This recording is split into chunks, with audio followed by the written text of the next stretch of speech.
Sobat Guardians, selamat datang kembali di podcast GPS. Berharap teman-teman semua dalam keadaan sehat dan bersukacita ya. Walaupun di tengah pandemi yang belum selesai ini, bersyukur dengan adanya fasilitas dan teknologi ini memudahkan kita untuk bisa bersekutu bersama lagi. Oke, mungkin bagi teman-teman yang belum mengerti GPS itu apa sih, dan juga baru mendengarkan podcast GPS kali ini, saya akan membagikan apa sih GPS itu. Jadi, GPS itu merupakan suatu wadah bagi siswa dan mahasiswa di Kota Klaten untuk bersekutu dan bertumbuh bersama, belajar dan menggali kebenaran firman Tuhan. Dan GPS ini di bawah naungan Lembaga Perkantas Surakarta. Nah, untuk podcast kali ini kita akan berdiskusi dan belajar bersama mengenai topik yang menarik tentunya, dengan tema Push, Pray Until Something Happen. Sebelum kita berdiskusi bersama-sama, saya mengajak teman-teman untuk menyiapkan hati untuk memuji dan menyembah Tuhan. Mari bersama-sama kita pujikan lagu doa kami.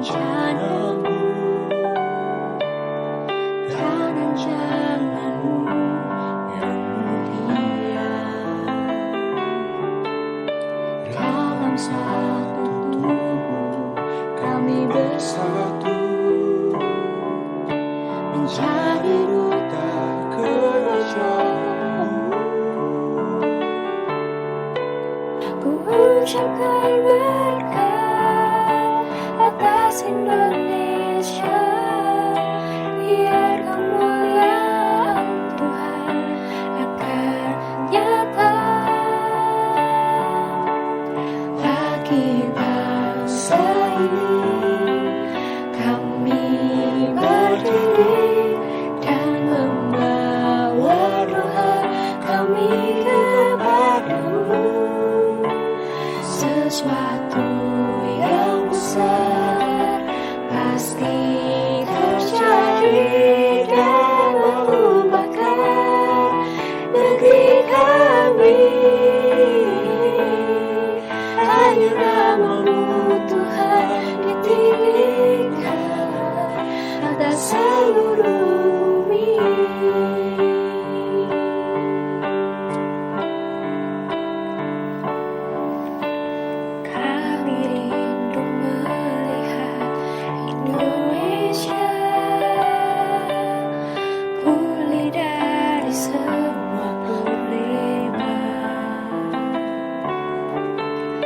Hidup dalam jalan kebenaran-Mu, pancarkan terang kemuliaan-Mu.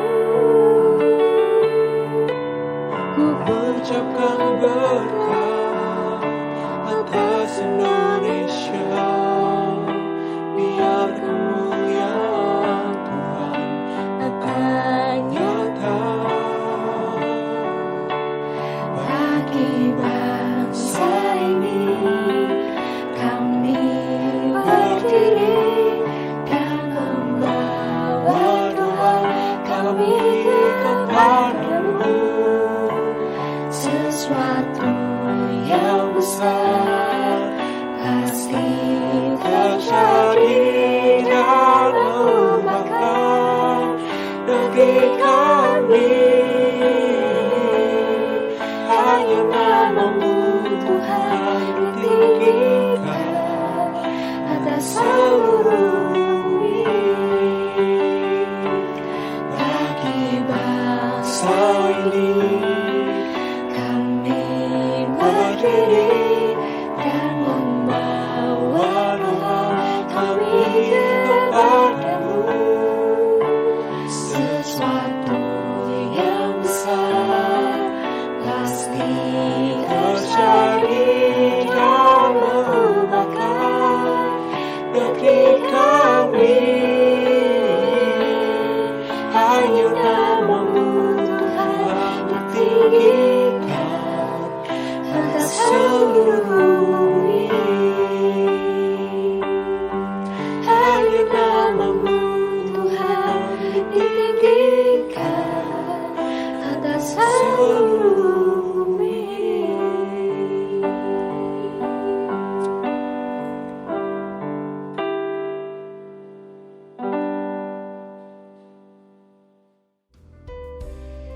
Sebelum kita lanjut membahas topik hari ini, perkenalkan, saya Andin akan memandu sebagai moderator podcast kali ini. Saya merupakan alumni SMA Negeri 1 Klaten angkatan 2019 dan saat ini saya sedang berkuliah di UNS. Tentu kali ini saya tidak sendirian, tapi selama beberapa menit ke depan kita juga akan ditemani dengan Mas Edi yang akan membagikan kebenaran firman Tuhan. Mari teman-teman kita sapa pembicara kita kali ini. Halo Mas Edi, apa kabar? Silahkan untuk memperkenalkan diri kepada teman-teman pendengar semua ya.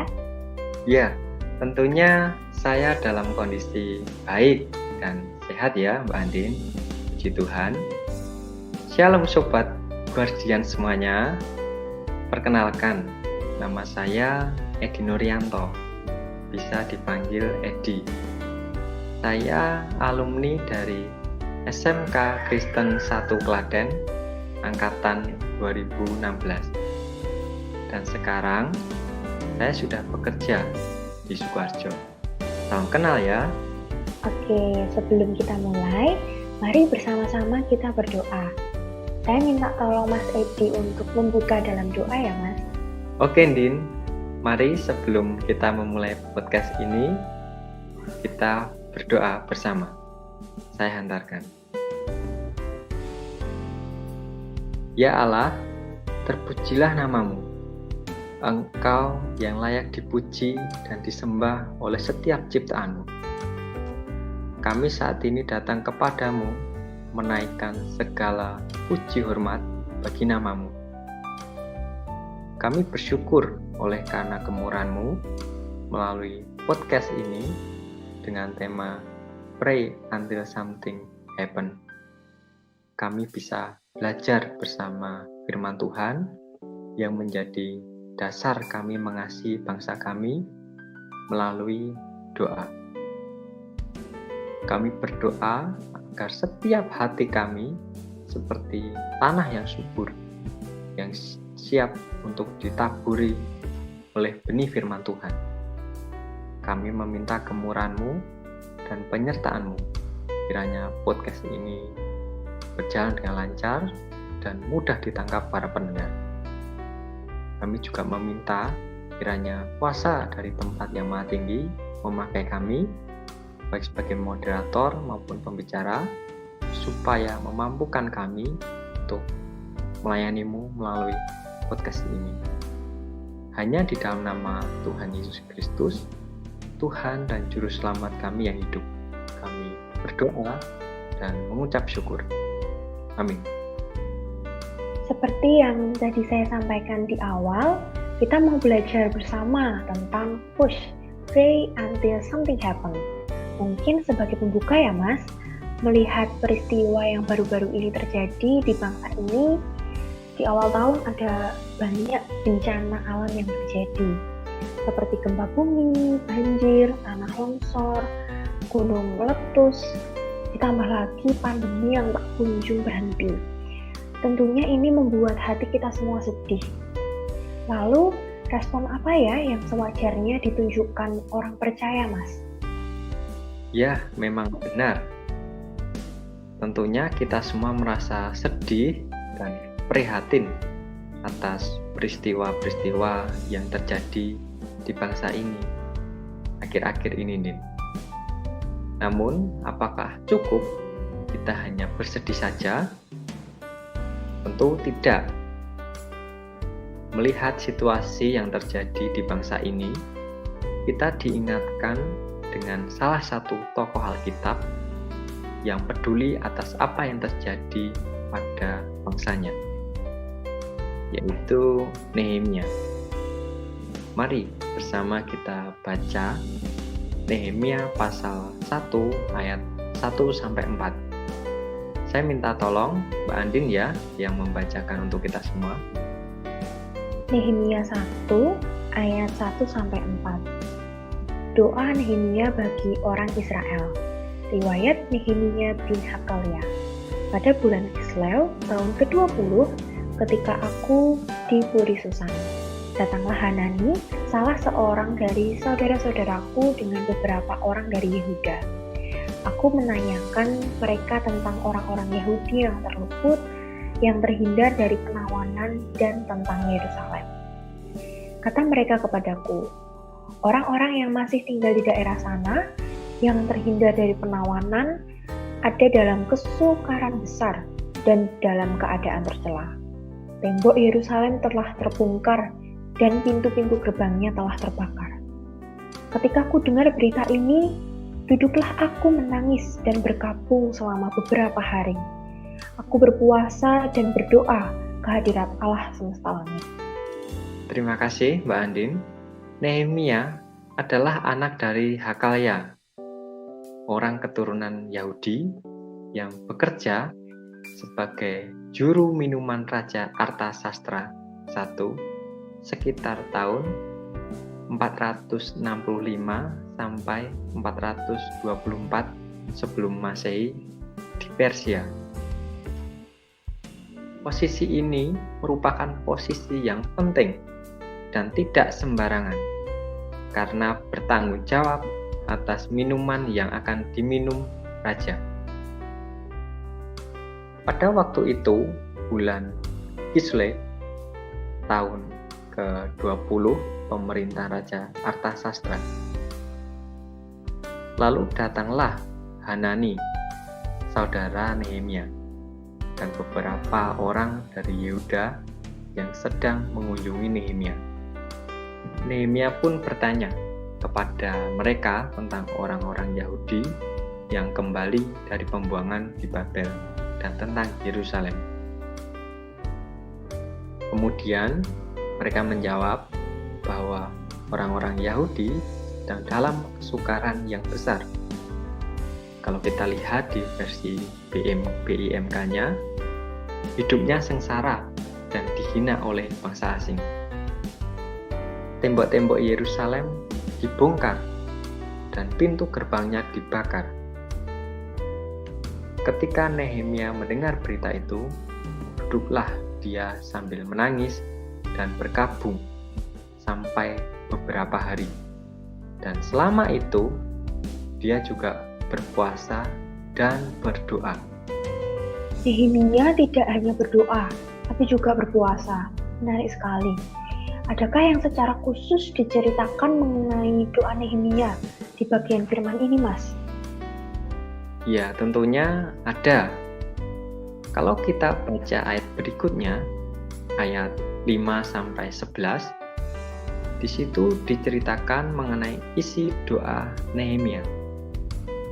Apa isinya? Yang pertama, tentang pujian dan pengagungan kepada Allah. Itu bisa dilihat di ayat yang kelima. Yang kedua, memohon belas kasihan kepada Allah supaya doanya didengar. Itu di ayat 6a.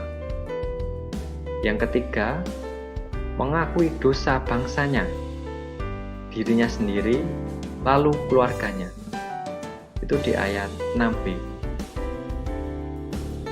Yang keempat, meminta ampun kepada Tuhan supaya memulihkan relasi Israel dengan Tuhan.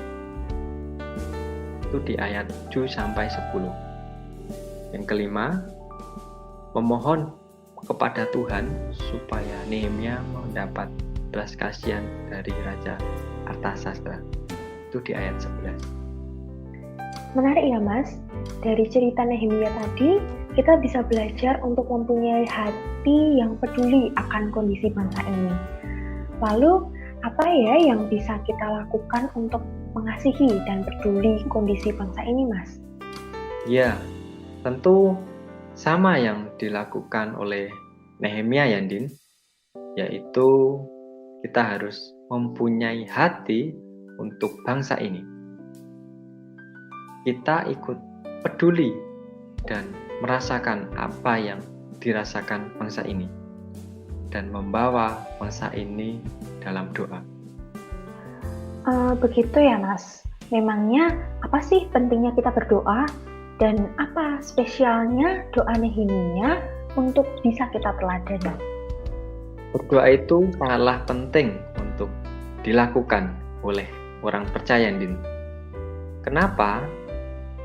Karena dengan kita berdoa, maka sebenarnya kita sedang berkomunikasi dengan Allah dan melibatkan Allah dalam setiap apa yang kita doakan.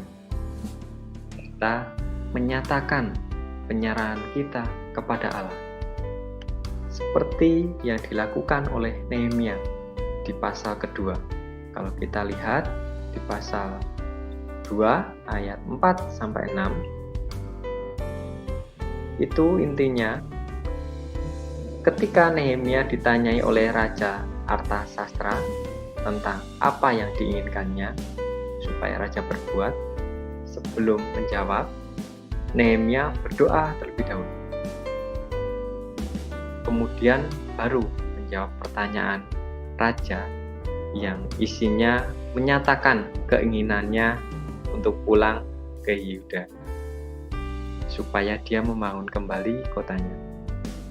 Dan Nehemia pun memberitahu jangka waktu yang dibutuhkan untuk membangun kotanya. Lalu raja pun mengizinkan Nehemia pulang ke Yehuda. Nah, kalau kita cermati, ada hal yang menarik di situ nih. Menariknya di situ, Nehemia nampaknya dengan yakin menetapkan suatu jangka waktu kepada raja. Mengapa demikian? Kalau kita lihat peristiwa pada pasal 1 dijelaskan terjadinya itu pada bulan Kislev, tahun ke-20 pemerintahan Raja Artasastra. Sementara masuk pasal 2 itu dijelaskan peristiwanya terjadi pada bulan Nisan, tahun ke-20 pemerintahan Raja Artasastra. Jadi di situ ada selang waktu 4 bulan menurut kalender Yahudi antara peristiwa 1 di pasal 1 sampai pasal 2. Artinya apa? Nehemia mempunyai waktu selama 4 bulan untuk berdoa dan bertanya kepada Tuhan sambil membuat perencanaan mengenai pembangunan kembali kotanya. Dia kemungkinan besar sudah mempersiapkan perencanaan yang detail, bahkan sampai waktu yang diperlukan untuk melakukan perencanaannya itu. Dan terbukti ketika raja bertanya kepadanya berapa waktu sampai dia kembali ke kerajaan lagi, Nehemia bisa memberitahu sampai kapan ia akan kembali lagi. Semua itu dimulai karena Nehemia berdoa kepada Allah dan Allah menjawab doanya itu. Inilah doa yang strategis yang kita bisa teladani dari Nehemia. Kalau begitu, berdoa memang penting untuk dilakukan ya Mas. Kita bukan hanya berdoa untuk diri kita sendiri, namun kita juga berdoa untuk bangsa kita. Nah, gimana ya Mas cara membangun kebiasaan berdoa untuk bangsa ini? Kita bisa membangun kebiasaan berdoa untuk bangsa ini dengan cara yang pertama, tetapkan hari apa kita mau berdoa untuk bangsa ini. Misalnya setiap hari Senin. Nah, semua itu komitmen kita. Yang kedua, tentukan waktu berapa lama kita berdoa. Misalnya, saya mengambil komitmen 5-10 menit untuk berdoa. Yang ketiga, tetapkan tempat berdoa yang membuat kita nyaman untuk berdoa. Misalnya di kamar. Yang keempat, buatlah jurnal doa yang berisi pokok-pokok doa supaya doa kita itu terarah dan spesifik. pokok-pokok doa perlu kita cari dari berita dan sebagainya. Sama seperti Nehemia bertanya tentang kondisi bangsanya. Nah, tambahan sedikit, sebelum berdoa, kita boleh saja teman-teman menyanyikan satu buah lagu terlebih dahulu untuk memuji dan menyembah Tuhan.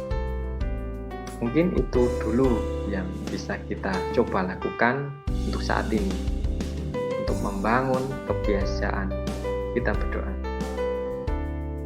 Oke Mas, kita bisa lakukan mulai dari sekarang. Mungkin teman-teman yang di rumah juga bisa melakukan ya, mulai kita untuk membangun kebiasaan berdoa.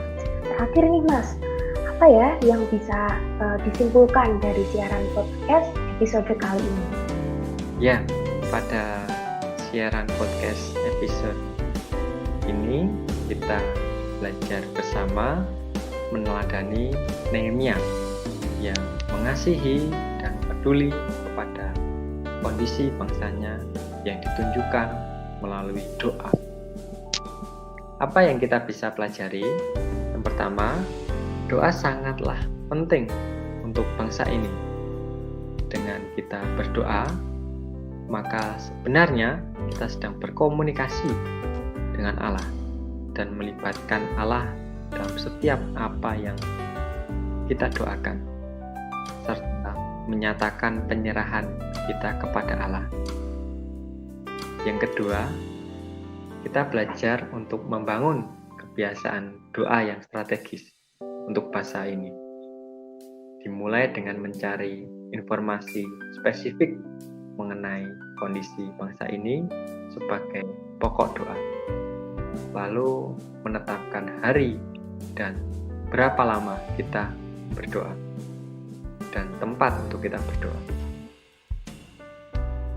Nah, di sini tekanan utamanya itu bukan berapa lama kita berdoa, namun ketekunan berdoa sampai Tuhan menjawab doa kita. Seperti tema kita, yaitu pray until something happen. Itulah poin-poin yang bisa kita pelajari pada podcast episode ini. Mari kita menutup podcast ini dalam doa saya hantarkan. Terpujilah namamu, Tuhan Yesus. Kami bersyukur bisa belajar dari Nehemia tentang berdoa untuk bangsa. Tuhan tolong kami agar diberi hati untuk mengasihi dan peduli pada bangsa ini. Ajari dan temani kami dalam membangun kebiasaan doa untuk bangsa ini. Tuhan memberikan ketekunan dan kesetiaan untuk terus berdoa. Kami sadar kami terbatas dan mempunyai banyak kelemahan dalam berdoa. Maka dari itu kami meminta belas kasihan-Mu kiranya menolong kami untuk menikmati setiap kami berdoa. Terima kasih Tuhan Yesus, dan di dalam nama-Mu kami menyerahkan hidup kami kepadamu. Amin. Menarik sekali ya teman-teman pembahasan kita pada malam hari ini. Kita bisa belajar melalui Nehemia yang mengasihi dan peduli kepada kondisi bangsanya melalui doa. Kita juga belajar untuk membangun kebiasaan doa yang strategis untuk bangsa kita. Tekanan utamanya bukan berapa lama, tapi ketekunan kita. Seperti tema kita nih, pray until something happen. Oke, baik Mas Edi, terima kasih boleh membagikan kebenaran firman Tuhan pada podcast kali ini. Sangat memberkati. Semoga menolong teman-teman pendengar semua untuk mengasihi dan peduli bangsa. Saya juga mengucapkan terima kasih untuk teman-teman yang dengan setia mendengarkan dan belajar bersama hari ini. Jika ada tanggapan atau pertanyaan dari teman-teman semua, boleh banget loh DM kami di Instagram @guardiansklaten. Sampai jumpa untuk fellowship selanjutnya teman-teman. Oh iya, ada yang menarik nih untuk GPS kita bulan depan. Kita bakal ada webinar mengenai gejolak anak muda, yaitu tentang love, sex, and dating. Wah, bikin penasaran kan? Agendakan ya teman-teman, and see you bulan depan.